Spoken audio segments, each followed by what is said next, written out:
Good morning. आज सकाळी सकाळीच पावसाने हजेरी लावली आमच्या कोपऱ्याला। सोमवार आहे मग त्याच्यामुळे जेवणात व्हेजच बनवणार होती। त्यासाठी ना मी रात्री मूग भिजत घातले होते। आता लसूण आणि घरातलेच आपले मसाले टाकून मटकीनं अर्धी वाफेवरच शिजून घेतली। मटकी जरा जास्तच झालेली त्याच्यामुळे ठरवलं की सिया आणि देवांश दोघांच्यासाठी मिसळ बनवते। इथं आमच्या मॅडम कॉलेजवरनं आल्यावर मिसळ बघून जाम खुश झाली। जेवण रेडी होतं पण पाऊस अजून पण जायचं नाव नव्हतं घेत आणि त्यामुळे घरातनं बाहेर पण निघता येत नव्हतं। मग काय घरातली थोडीशी क्लिनिंग करून घेतली। आता हे उरकतानीच 3 वाजून गेलेले। मग संध्याकाळी सियाच्या सोबत मस्त असं गार्डनला जाऊन थोडा फेरफटका केला, कारण ना बाहेरून फिरून आल्यावर थोडं मन पण फ्रेश होऊन जाते।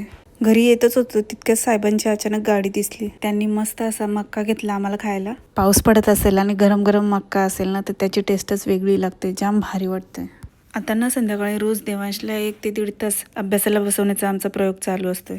संध्याकाळी जेवणात मस्त असा सोयाबीनचा खिमा बनवला होता। तुम्हाला जर माझा व्लॉग आवडला असेल तर चॅनेलला सबस्क्राईब करा।